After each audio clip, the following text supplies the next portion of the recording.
Dito.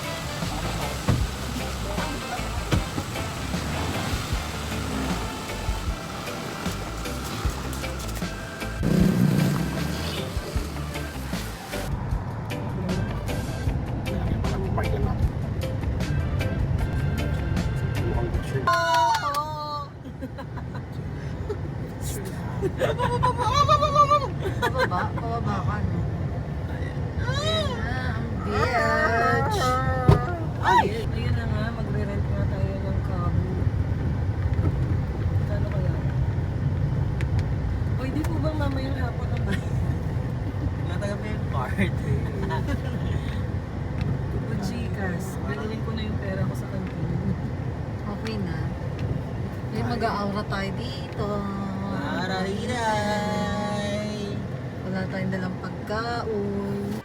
So, good morning. Nandito kami sa Kandanay Beach. So, second day namin today. Oo, tignan natin ang dagat. Dito sa Kandanay Beach, libre. Free entrance siya. Ang babayaran mo dito yung cottage. Pero hindi namin natanong kung magkano siya. Pero okay siya dito. Napakaganda. Ang puti na buhangin. Yeah! Ang puti.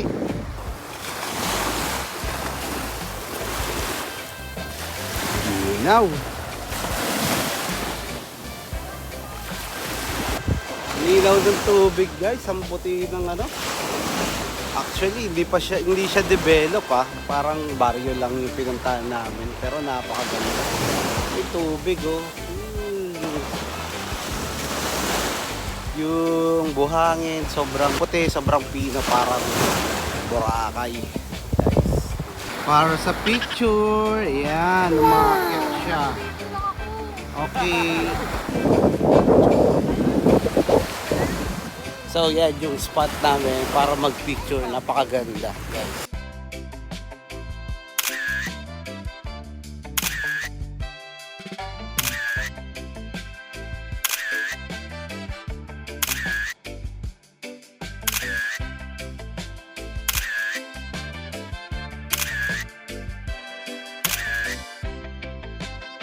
Done na kami mag-picture. So, ito, dito kami nag-picture sa buko na yan. So, pupunta na kami sa next destination namin. Waiting sa nila. Kuha sila ng mga things nila. May mga nakalimutan sila. So, nandito kami sa tinutuluyan namin na yan. Yan. Diyan kami nag-stay.